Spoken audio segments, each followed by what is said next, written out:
제가 다시 말씀드리지만 아무리 여러분이 몸된 성전을 잘 보존해도 거짓 기별이 들어가 버리면 순간 와장창 무너집니다.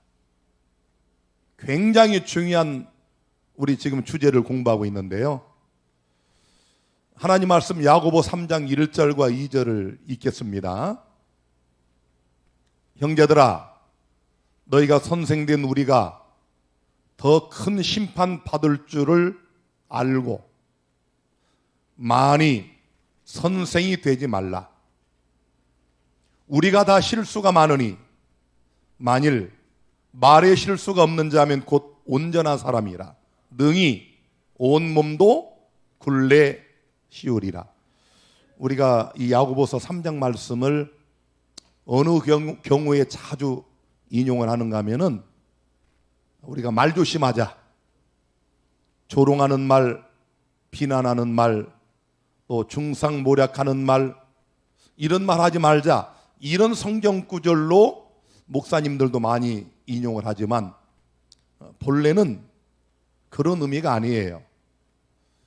이 거짓 기별을 전하는 이 거짓 기별자들의 말에 대한 그런 경고입니다. 너희는 선생된 우리가 가르치는 기별자들이 더 큰 심판 받을 줄을 알고, 사실입니까? 에스겔 9장에도 보니까 살육하는 기계를 가진 천사가 예루살렘 성을 두루 순행하면서 심판을 하는데 누구부터? 교회의 장로, 지도자들로부터 심판을 시작을 합니다. 제가 지난번 말씀드렸죠.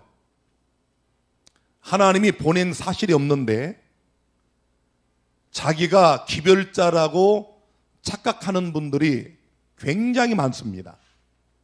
우리 재림교회에 특별히 많아요. 왜냐하면 예언의 신 때문에 그래요. 성경을 큰 빛을 먼저 보고 궁금한 게 있으면 작은 빛을 통하여 조명을 해야 되는데 예언의 신이 주류를 이루고 성경이 예언의 신을 무슨 보충하는 책으로 착각하는 이런 분들이 예언의 신에 너무 편식을 하다 보니까 자기가 굉장히 뭘 아는 것처럼 느끼는 거예요. 그래서 제가 이렇게 분석을 해보면 대개 정규 신학을 하지 않은 사람들, 평신도들 중에 예언의 신을 좀 깊이 연구하다가 그 몇 사람들이 자기 그 설교에 은혜를 받으니까 내가 선생이구나, 기별자구나, 이게 착각을 하는 분들이 있어요. 그리고 우리 삼육대학 신학과를 4년 졸업하고 대학원을 가야 되는데 일반 다른 대학에서 영어나 이런 다른 걸 전공하고 삼육대학 신학대학원에 와서 우리 당시는 2년만 하면 됐어요. 2년. 그렇게 신학을 기본기를 다지지 않고 공부하신 이런 분들 중에 잘못된 이설로 빠지는 분들을 제가 많이 봤습니다. 왜냐하면 기본기가 없어서 그래요. 기초가. 그래서 이 예언의 신만 자꾸 보는 이런 분들은 성경의 66권에 있는 이 하나님 말씀의 진리에 대한 그런 기본기가 없이 예언의 신 어떤 한 부분에 집중을 하다 보니까 거기에 빠져버리는 거예요. 그래서 이런 분들은 정말 죄송하지만 약이 없어요. 그 어떤 기별로도 안 들어요. 왜냐하면 자기가 선생이니까. 자기가 이렇게 해보니까 몇 사람들이 감동을 받고 장로님, 집사님 말씀 좋은데요? 여기에 착각을 하는 거예요. 그래서 이 야고보 3장의 말씀은 그런 얘기입니다. 선생된 우리가 더 큰 심판 받을 줄을 알고 함부로 기별자가 되지 말라. 선생이 되지 마라. 예언의 신은 설교단상에서 예언의 신을 쫙 나열하면서 그것만 가지고 설교하러 준 게 아니에요.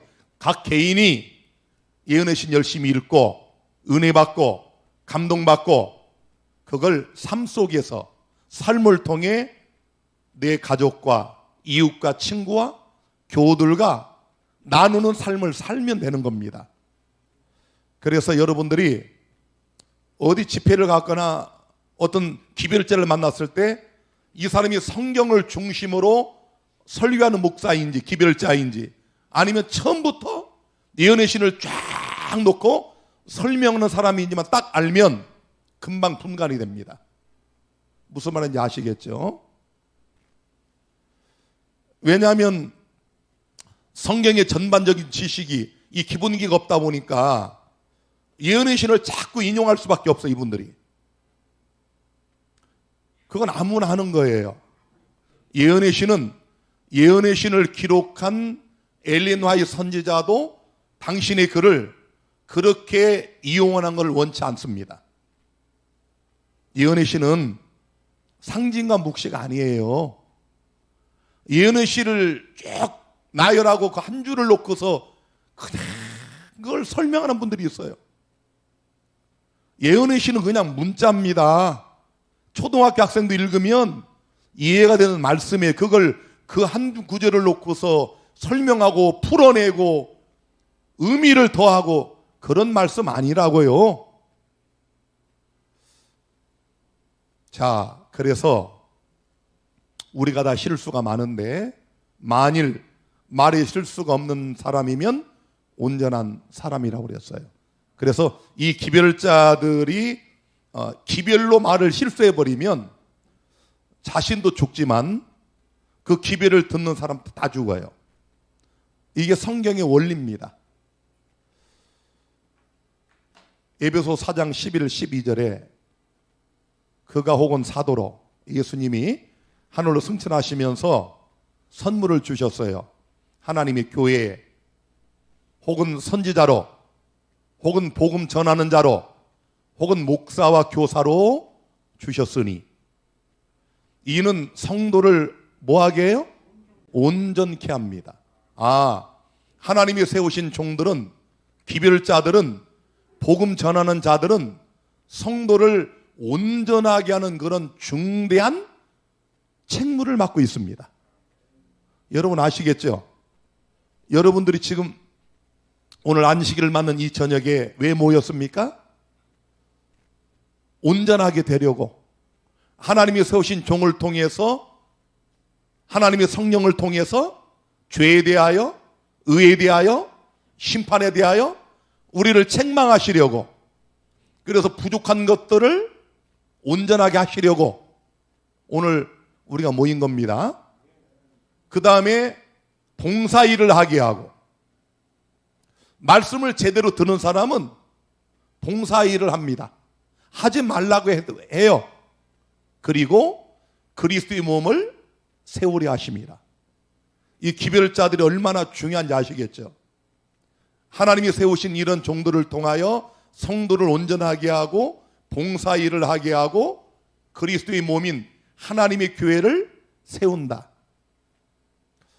예수님이 마태복음 16장 18절에 베드로에게 너는 베드로라 그러시면서 내가 이 반석 위에 그 반석은 베드로를 가리키는 게 아니고 이 반석 예수님 당신을 가리킨 거예요. 이 반석 내 위에 하나님의 교회를 세우시겠다고 그러셨죠. 그리고 사도행전 20장 28절에 보면은 성령이 하나님의 기별자들을 감독자로 세우시는데 이유가 뭐냐? 하나님이 당신의 피로 사신 교회를 치시려 하십니다. 치게 하려 하십니다. 이해가 되시죠? 하나님이 기별자를 왜 세워요? 목사를 왜 세웁니까? 예수 그리스도의 고귀한 피로 사신받은 교회를 치게 하시려고 양떼를 치게 하려고 목자를 세웠다고 분명히 말씀하고 있어요. 그래서 고린도전서 12장 8절 9절에 보면은 어떤 이에게는 성령으로 말미암아 지혜의 말씀을, 어떤 이에게는 같은 성령을 따라 지식의 말씀을, 다른 이에게는 같은 성령으로 믿음을, 어떤 이에게는 한 성령으로 병 고치는 은사를, 어떤 이에게는 능력 행함을, 어떤 이에게는 예언함을, 어떤 이에게는 영들을 분별함을, 다른 이에게는 각종 방언 말함을, 어떤 이에게는 방언을 통역함을 주시나니 이 모든 일은 같은 한 성령이 행하사 그 뜻대로 각 사람에게 나눠 주시느니라. 이게 교회예요. 하나님이 성령을 통해 각 사람에게 이런 은사를 알맞게 배분해 주셨다, 그런 얘기예요. 그러면서 그 뒤에 보시면은 다 사도겠느냐, 다 선지자겠느냐, 다 교사겠느냐, 다 능력을 행하는 자겠느냐, 다 병 고치는 은사를 가진 자겠느냐, 다 방언을 말하는 자겠느냐, 다 통역하는 자겠느냐. 이해가 되십니까? 여러분, 아무나 이 기별을 전하는 게 아니에요. 예언의 신 좀 보다가 내가 안실학교 반에서 좀 가르치니까 그 시골의 할아버지 할머니 집사 장로님들이 은혜를 받아, 내가 기별자인가 보다 이렇게 착각하는 분들이 거기에 빠지다 보니까 헤어나오지 못하는 수렁으로 빠지는 거예요. 우리 재림교회에서 지금 이설에 빠진 분들, 최면순 씨나 김은혁 씨나 홍영선 씨나 이런 기타 등등 이런 분들이 예언의 신 박사들이라니까요.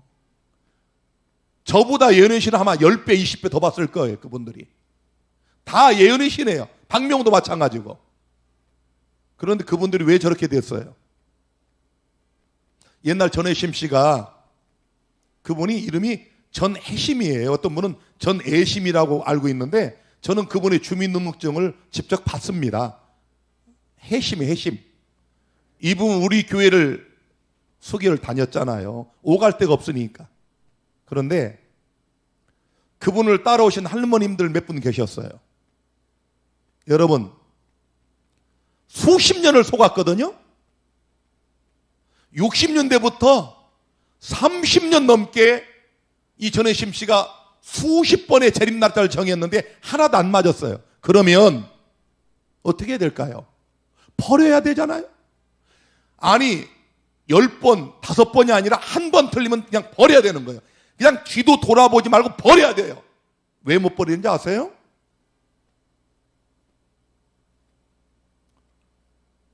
예수님이 마태복음 24장에 사람의 미혹에 대한 재림 징조를 말씀하실 때 뭐라고 그러던가요?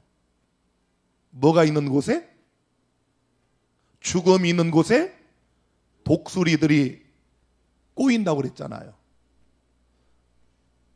시체가 있으면 독수리가 금방 모여들어. 죽은 사체가 있으면 독수리 빙빙 돌면서 막 몰려들죠? 그런 것들을 좋아하는, 이설을 좋아하는 그런 독수리들이 있다, 그런 얘기예요.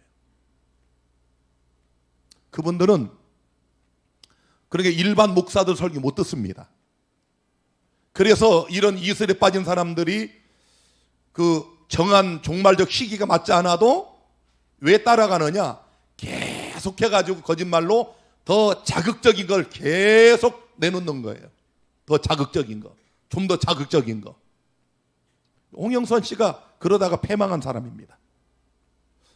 여러분, 나는 전혜심 씨 그분을 따라오신 그 할머니들이 내 설교 듣고 돌아설 줄 알았어요.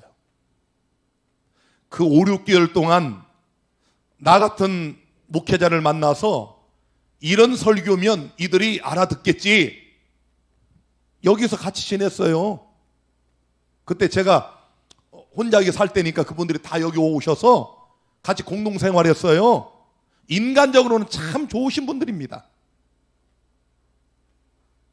그런데 전혜심 씨를 제가 강단에 절대 세우지 않으니까 이분이 저쪽에 그 강병구 목사 그 시기 그때 막 그분들 얘기할 때 통하잖아요. 시기 얘기하면 딱 통하는 거예요. 그분들한테 막 돈 현금 500만 원 주고 호텔 잡아주고 그 한국일보 강당 다 빌려주고 돈 내고 뭐 선심을 쓰는 거예요. 왜? 자기 시기를 이분들이 비슷하게 얘기하니까 반가워가지고. 결국 나를 떠나셨는데 그 7, 80대신 그 어머니들이 다 같이 가더라고요. 참 기가 막혔습니다. 여기 천안에 그분들이 사셨는데 제가 그 후에 찾아뵀어요. 그 폐허 버려진 집들에서 그 겨울에 불도 제대로 떼지 못하고 그 노년을 지내시는데 참 기가 막힌 거예요. 그리고 다 돌아가셨어. 죽을 때까지 마귀가 놓지 않습니다. 아니 여기 있으면 다 밥 먹여드리고 박진아 목사가 얼마나 좋아요. 전에 심씨는 가다가 차 사고로 죽어버리고 두 할머니 이쪽 천안에 사는데 가보니까 비참하게 죽어가고 있더라고. 병 들어가지고. 그래도 안 돌이켜. 얼마나 비참합니까? 우리 재림교회 안에 이런 집사했던 평신도했던 이런 사람들이 그냥 예언의신 갖고 좀 가르치니까 뭐 되니까 자기들이 기별을 짠 줄 아는 거예요. 왜 못 놓는지 아세요? 죽는 순간까지 몇 명이 따라오거든.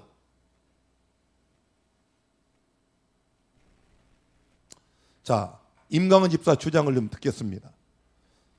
자, 그러면 오늘 정로의 계단에 있는 말씀 몇 개만 더 읽고 1시간 안에 마치려면 정말 서둘러야 될 것 같습니다. 전부 예언의신이 읽어요. 전부. 어차피 결론은 말씀드렸습니다. 기도는 독백이 아니라 뭐까지 가야 된다? 대화. 오늘 말씀 잘 들으세요. 아주 중요합니다. 임강은 집사가 일반적으로 우리가 드리는 모든 기도는 기도가 아니라는 거예요. 기가 막힙니다. 우리가 드리는 기도는 그게 기도가 아니래요. 독백이래요. 독백.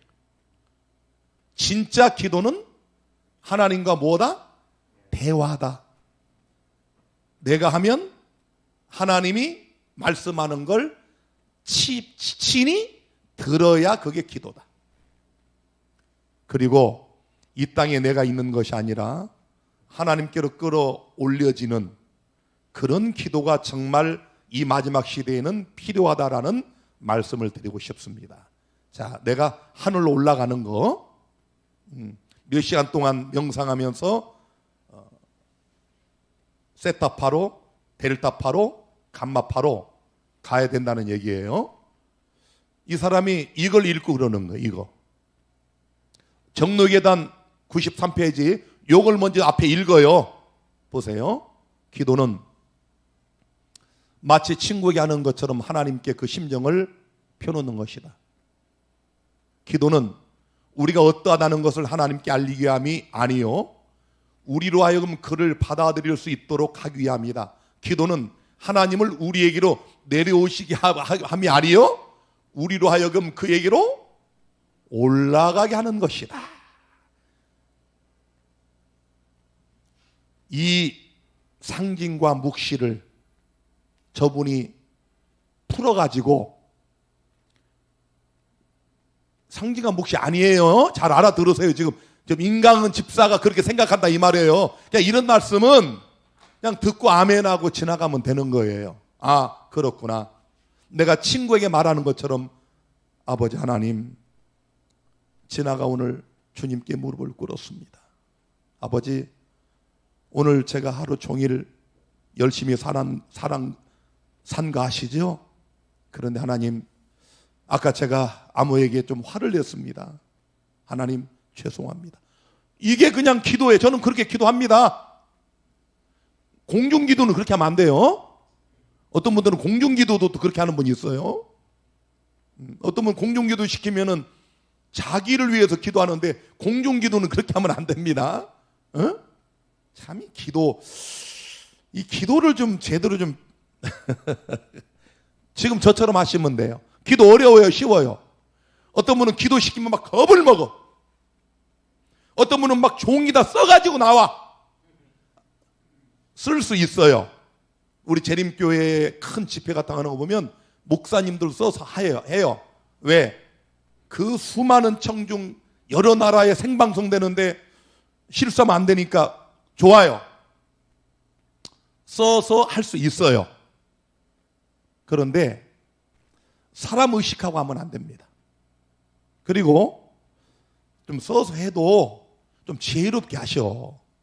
미리 좀 강대산에 갖다 놓고 이렇게 나와 한다든지 아니면 이게 성경책 놓고 조용히 가. 어떤 분은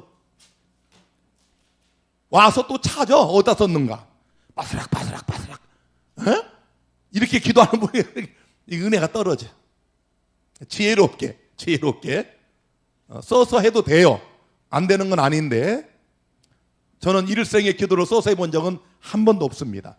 뭐 어려서부터 써서 해본 적은 없어요. 그냥 안실학교 기도시키면 여러분이 사람을 의식하니까 그래. 내가 잘해야지. 잘할 거 없어요. 기도는 하나님께 하는 것이 아무개 집사 사람 들으라고 하는 거 아닙니다. 하나님께 하는 거예요. 예를 들어서 나는 말주변이 없다. 하나님, 오늘 안식일입니다. 제가 말주변이 없어요. 그런데 기도하라고 하니까 나왔습니다. 하나님, 저를 불쌍히 여겨주세요. 오늘 이 시간 우리와 함께 해주세요. 예수님 이름으로 기도합니다. 얼마나 은혜로운 기도요. 기도는 우리가 친구에게 편하게 말하잖아요. 야, 우리 저기 놀러 갈까? 이렇게 하잖아요. 편하게 하세요. 기도가 어렵다. 사람 의식하니까 그래요. 말 좀 실수하면 어떻습니까? 우리 친구하고 말할 때 말 실수 많이 하잖아요. 아무 문제 없어요. 말 좀 더듬으면 어때요? 미사려고 쓸 것도 없어요. 그냥 편하게 하세요. 편하게. 그게 기도입니다. 그 얘기하는 거예요. 지금 그 얘기. 기도는 우리가 어떠하다는 것을 하나님께 알리기 위함이 아니고 왜? 하나님 다 아셔. 우리로 하여금 그를 받아들일 수 있도록 하기 위함이다. 진실하게 진솔하게 우리 마음을 터놓는 거예요. 그러면 보세요. 그 다음 우리가 막 기도를 허리에서 하나님이 이게 끌어당겨 내려오는 게 아니고 이런 진솔한 기도는 우리 2주 전에 금단합 비밀 우리 기도 들었죠? 여러분 그 기도를 천사가 가지고 가요. 그 의미예요. 천사가 그걸 가지고 하늘 올라가서 주님의 중보의 기도와 섞어서 하나님께 드려지는 거예요. 이게 우리 기도. 그런 얘기인데 친구에게 하는 것처럼 이건 대화다. 그러므로 혼자 하는 것은 기도가 아니다. 이런 극단이 생기는 거예요. 아니 이거 얼마나 기가 막힙니까? 그래서 여러분 인강은 집사 설교를 가만히 들어보세요. 너무 모순이 많아요. 응? 그분이 과거 게임 중독에 빠졌다가 은혜로 거듭남을 경험했으면 그것으로 자기 삶을 통해 사람들이 감화 끼치고 그렇게 평신도로 충실하게 살아가면 되는 거예요. 근데 자기가 마치 기별자인 것처럼 그러면 영적 교만이 들어가요. 그러니까 자기 경험만 유일한 진리가 되는 거야. 나처럼 세타파, 델타파 이렇게 들어가서 직접 하나님 음성을 들어야 이게 기도지. 일반 목사님들, 재림 성도들 그런 기도는 독백이다. 기도가 아니다. 이런 극단적인 결론을 내리는 겁니다. 아주 위험천만합니다. 여러분 제가 임강은 집사 누군지도 몰라요. 그런데 그냥 단지 이분의 기별 몇 개 들으면서 너무 제가 충격을 많이 받는 거예요. 자, 보세요. 계속 다 이제 잘 들어보세요. 임강은 집사가 뭐라고 하는가? 토시안 안틀리에 그대로 녹취를 한 겁니다. 기도라는 것은 이런 겁니다. 내빈으로 누구를 초청해 놓고 내 할 말만 하면 되나요? 안 되나요? 내빈 축사도 있습니다. 그죠? 뭐냐면 많은 사람들이 기도는 내가 하고 싶은 얘기를 한 걸로 끝나는 걸로 생각하는데 그런 건 기도가 아니라 독백을 하는 것입니다. 이 임강은 집사 논리대로 하자면 여러분과 저의 기도는 기도가 아니라는 거예요. 자, 우리 여러분 중에 여러분이 기도하실 때마다 하나님 음성 들어본 사람 손 들어봐요. 없죠? 그래서 이런 임강은 집사 이런 주장이 얼마나 위험천만한가는 걸 여러분이 이런 문장 하나에 이 사람의 주장만 갖고도 알아차려야 되는 거예요. 제가 다 보여드릴게요, 증거를. 자, 더 보겠습니다. 사실은 제가 이렇게 얘기하니까 들으시는 분들이 굉장히 기분이 언짢은 분도 있으실 텐데, 이거는 제가 기분이 언짢으라고 드리는 말씀이 아니라 기도의 특권, 즉 특권은 활용하는 것 아닙니까? 이 얘기는 뭐냐면 나는 지금까지 독백만 했네? 그러면 어떻게 하면 내가 대화가 될 수 있을까? 대화가 되는 데까지 내가 어떤 환경에 살았냐에 따라서 시간이 걸릴 수도 있습니다. 몇 달이 걸릴 수도 있고 심지어 하루 만에 될 수도 있습니다.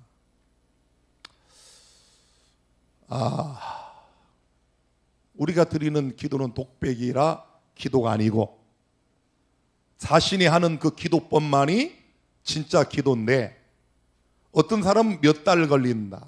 지난번 그 설교에는 몇 년도 걸린다고 그랬어요. 그러면 몇 달 동안 하나님께 기도 한 번 못 하는 거야, 영혼들이. 여러분, 이런 하나님 믿으시겠어요? 그러면서 또 심지어 하루 만에 될 수 있다. 비법이 있다 이거야. 나한테 배우라는 거예요. 이게 딱 들어가요. 여러분, 우리 화인 여사가 17세, 10대 후반에 재림운동에 참여해가지고 1844년 대신랑 이후에 이제 자주 모임을 갖고 성경을 연구하고 기도회를 하게 되는데, 자서전 32페이지. 자, 화인 여사의 기도의 경험. 나는 종종 형언할 수 없는 고민 중에 신음하며 극도의 절망감에 억눌려 떨면서 밤새도록 무릎을 꿇어 기도하기도 하였다. 나는 가련한 새리처럼 눈을 들어 하늘을 우러러보지도 못하고 마룻바닥을 향하여 고개를 떨구고는 주여 불쌍히 여겨 주옵소서라고 탄원할 따름이었다. 나의 체중은 줄고 기운이 빠졌지만 나의 고민과 절망은 계속되었다. 기도입니까 아닙니까? 얼마나 절실한 기도입니까? 임강은 집사의 논리로 보면 이건 독백이에요.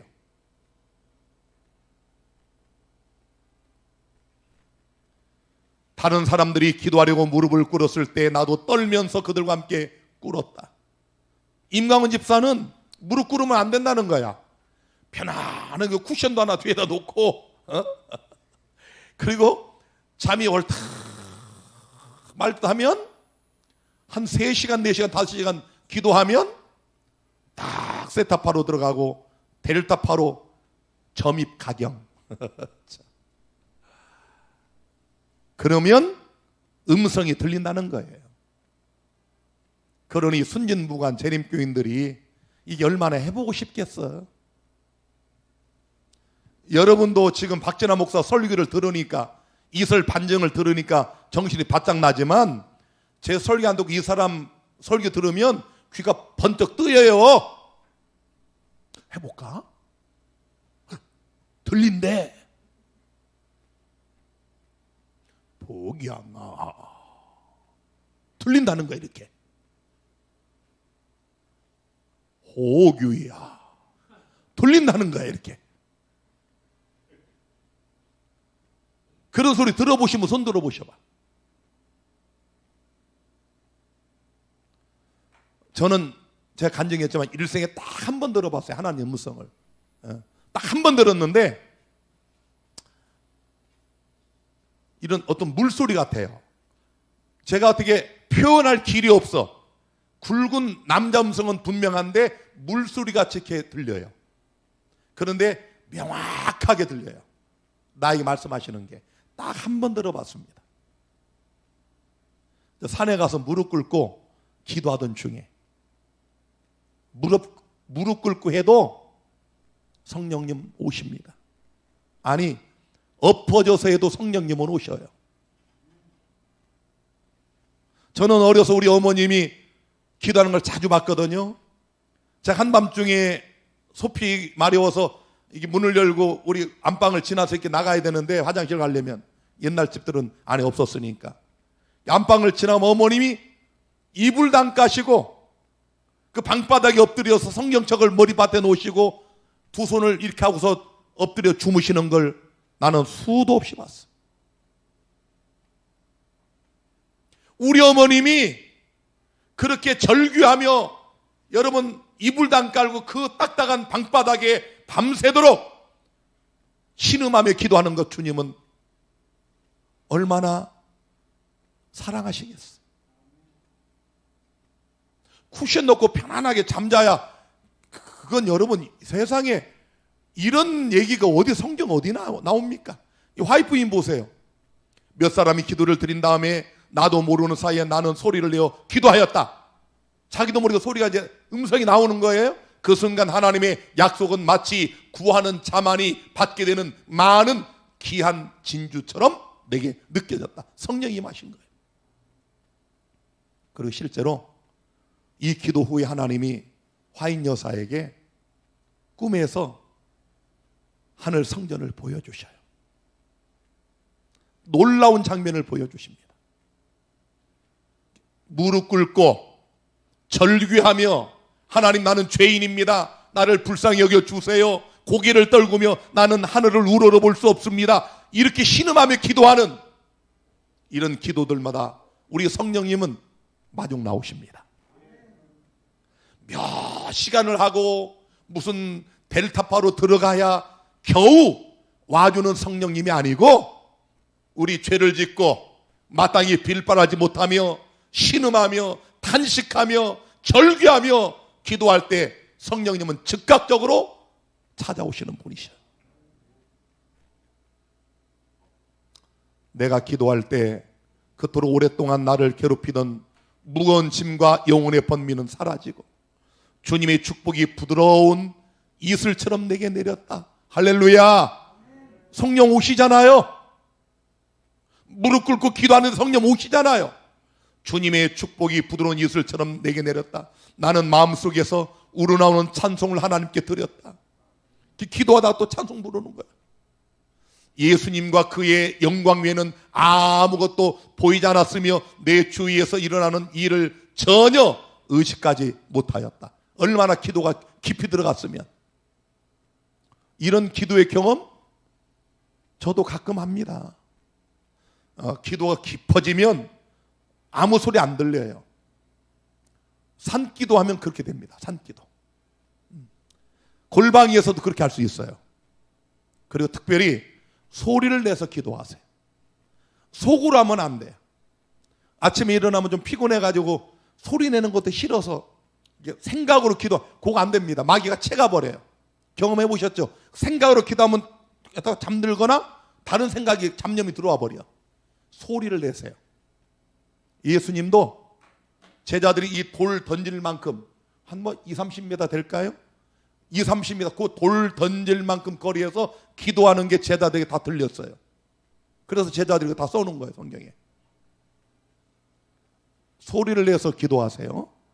그래야 마귀가 채가지 않습니다. 그래서 여러분이 집중해서 소리를 내면서 계속 기도하다 보면 주변 소리 안 들립니다.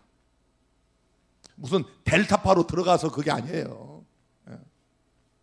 제가 비봉산 새벽에 가서 기도하면 그런 경험 가끔 합니다. 한 번은 기도 끝나고 이렇게 이제 이렇게 일어났는데 한 5m 앞에서 고라니가, 송아지만한 고라니가 나를 바라보고 있더라고. 그러더니 고라니가 너무 놀래가지고 나하고 눈이 마주치니까 그냥 후다닥 뛰어가는 내 심장 떨어지는 줄 알았어.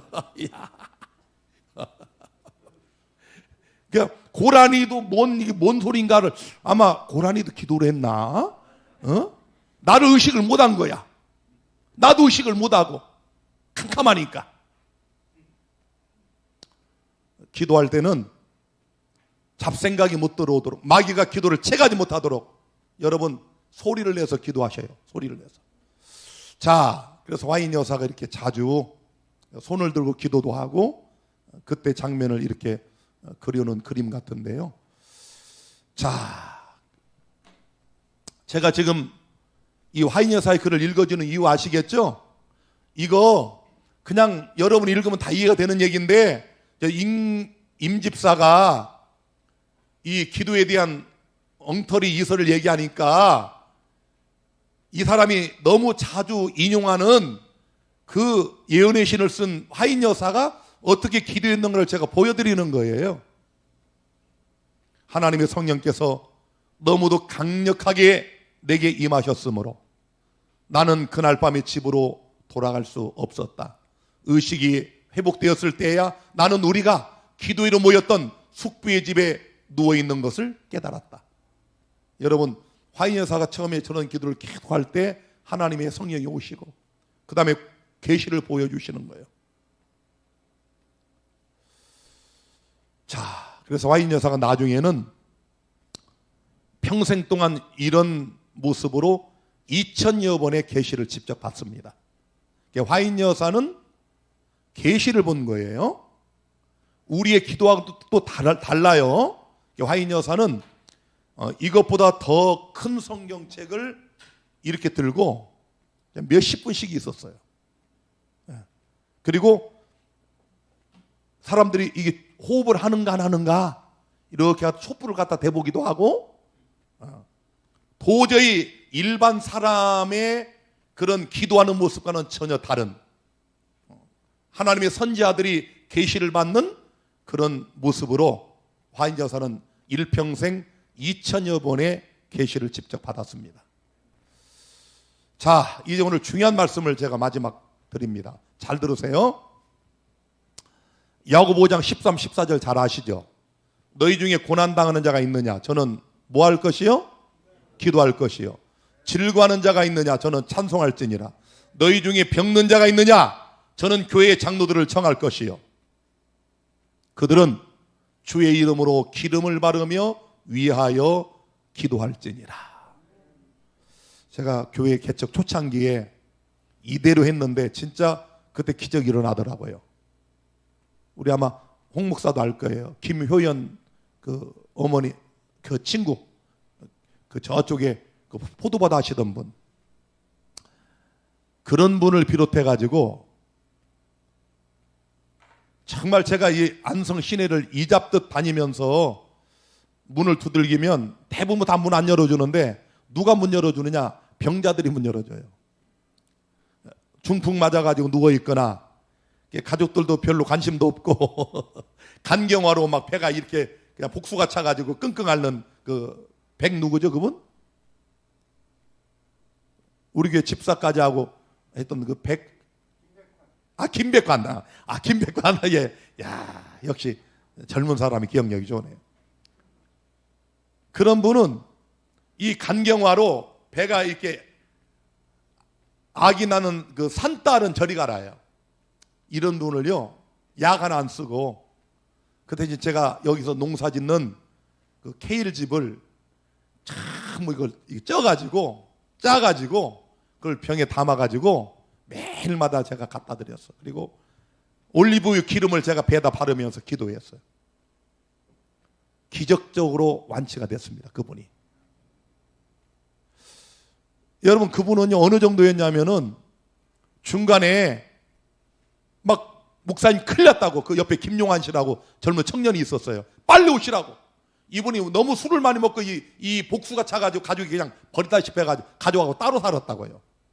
그 김용환 씨 그 옆에 셋방 얻어 살았다고 이분이. 그 김용환 씨가 전화 와서 목사님 빨리 오라 큰일 났다고. 쫓아갔더니 막 죽는다고 막 굴러요. 택시를 불러 태우는데 택시에 잘 안 들어가. 이게 배가 이만해가지고.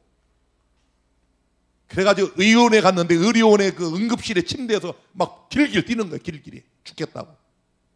이런 분이 기도로 났어요.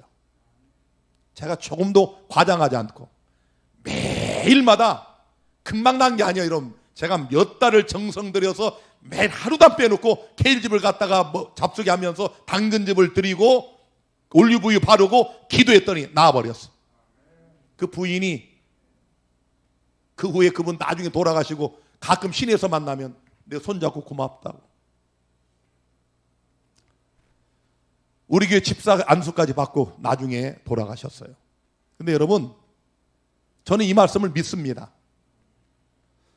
교회 장로들을 청하고 그들은 주님의 이름으로 기름을 바르며 위하여 기도할지니라. 자, 얼마나 우리 주변에 병자들이 많습니까? 지금 여기 앉아 계신 분들도 뭐 여러 가지 약 드시는 분도 많죠. 내가 우리 요양원, 우리 복지타운의 어르신들, 환우들 약 먹는 거 보면 기절해요. 아니 진짜 약을 한 주먹씩 먹어 한 끼에. 그런 어떻게 사는 거 보면 또 신기해. 자, 여러분, 이게 이제 코로나로 이탈리아의 두 70대 부부가 코로나에 걸려서 중환자실에서 결혼 50주년을 맞으면서 손을 잡고 있는 안타까운 모습입니다. 자, 여러분, 이 아파본 사람은 아픈 사람의 심정을 아시죠? 저도 안성에 올 때 좀 너무 병 때문에 심하게 알아봤기 때문에 이 아프다는 것은 아파봐야 알아요. 그렇죠? 정말 이건 고통스럽습니다. 뭐 늑막염이든 뭐 어떤 병이든 저는 늑막 걸려서 몇 번 재발되면서 이 세상에서는 늑막이 제일 아프다 이렇게 생각을 했는데 모든 환자가 자기가 앓는 병이 제일 아픈 거예요.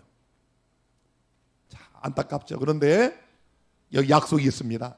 믿음의 기도는 병든 자를 구원하리니 주께서 저를 일으키시리라. 혹시 죄를 범하였을지라도 사심을 얻으리라. 이러므로 너희 죄를 서로 고하며 병 낫기를 위하여 서로 기도하라. 의인의 간구는 역사하는 힘이 많으니라. 자, 이 말씀 잘 기억하시고요. 그런데 에레미야 8장 22절에 길르앗에는 유양이 있지 아니한가, 그곳에는 의사가 있지 아니한가, 딸 내 백성이 치료를 받지 못하면 어찌미뇨. 유양은 저 유양나무 보이죠? 이 껍질을 벗기면 저 우유 같은 게 나와요. 그래서 그걸 전유자를 써가지고 유양이라고 이름을 붙인 겁니다. 그런데 이 얘기를 하면서 이스라엘 백성들이 여러분 하나님을 구하지 않고 이방의 신들을 자꾸 쫓아가는 이걸 에레미야가 한탄한 겁니다. 자, 그런데 열왕기하 1장 2절에 보면은 아시아가 사마리아에 있는 그 다락 난간에서 떨어져 병들매 사자를 보내며 저희들은 이르되 가서 에글론의 신 바알 세붑에게 이 병이 낫겠나 물어보라. 바알 세붑은 파리 대왕이 파리 대왕, 쉽게 말하면 귀신의 왕 그런 말이에요. 마귀 중에서도 왕초 그런 말입니다. 자, 여러분, 하나님 나라의 왕이 병이 들었는데 저 이방 나라의 바알 세붑에 가서 내 병이 낫는가 한번 물어보라고 이렇게 명령을 내린 겁니다. 여호와의 사자가 디셉 사람 엘리야에게 이르시되 너는 일어나 올라가서 사마리아 왕의 사자를 만나서 저에게 이르기를 이스라엘에 하나님이 없어서 너희가 에그론의 신 바알 세붑에게 물으러 가느냐? 하나님이 여기 있는데 어디 가느냐? 이러므로 여호와의 말씀이 내가 올라간 침상에서 내려오지 못할지라 내가 반드시 죽으리라 하셨다 하라. 엘리야가 이에 가니라. 실제로 아시아가 죽어요. 자, 오늘 결론인데요. 이 참 중요한 내용이 지금부터 나오는데 좀 안타깝네요. 잘 보세요. 자, 요거 좀 빼겠습니다. 임강은 집사가 무슨 얘기하는가 하면은 이 명상요법을 자꾸 연습을 하다 보면 이게 기도인데, 자, 이 타임즈에도 이게 나왔다. 메디테이션, 여기 명상요법, 마인드풀 레볼루션.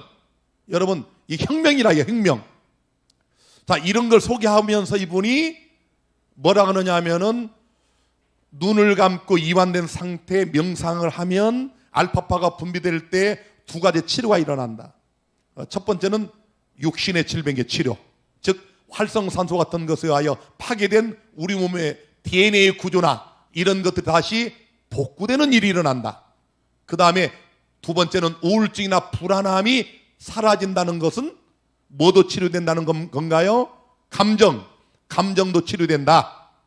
그래서 이 사람이 이제 그 뒤에 보면은 무슨 주장을 하는가 하면은, 제가 지금 많은 정신질환자분들을 만났잖아요. 정신질환자분들이 병원에서 10년, 15년 약을 먹어도 못 낫던 분들이 나아요.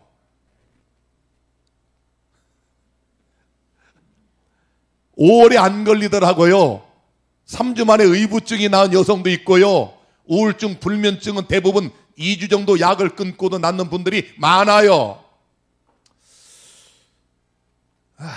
참 이분을 내가 여기 데리고 오고 싶은데. 우리 분이엘에 와서 한번 해보시라고. 사람들이 얼마나 혹하겠어요. 이 명상요법 기도하면 육체적인 질병도 낫고 감정적인 우울증, 정신질환 10년, 15년 약 먹던 분도 그냥 금방 낫는다는 거예요. 제가 심지어 신학과 교수님들만 모여있는 단체를 간 적이 있습니다. 근데 제가 간증을 한 가운데 성령의 음성을 이렇게 들었습니다 라고 말하자 그분들이 바로 얼굴이 돌변해 버렸습니다. 어떻게 성령의 음성을 듣냐고, 당신이 뭐 선지자냐? 그래서 자기가 마음을 닫았다 이런 얘기를 합니다. 자, 여러분, 제가 나중 다음 시간에 말씀 더 드릴게요. 다음 주 화요일 날. 어떻습니까? 이분이 미끼를 던졌는데 물고 싶지 않나요? 얼마나 많은 재림꾼들이 입질을 할까요? 홍영선 씨는 2단계를 거쳐가지고 뭐라고 그랬어요? 근데 현장에 갔잖아요. 그때 2018년 3월 2일 날 1초 만에 모든 병을 치료하는 능력을 주겠다고 모이라고 그때 그랬잖아요.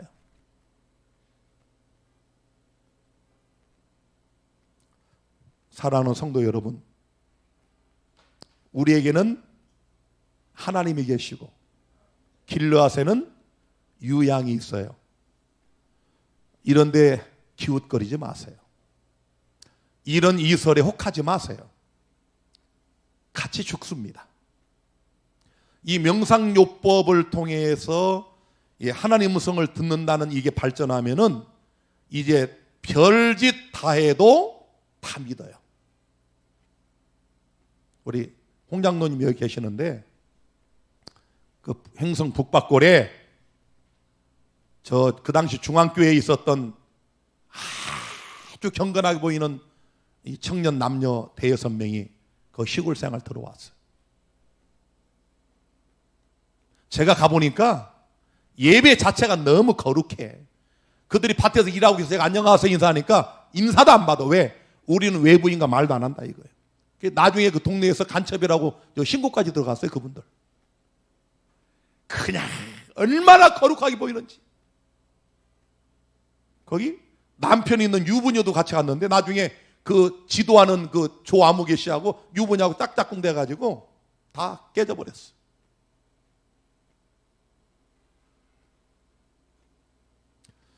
속지 마세요. 외형적인 거룩,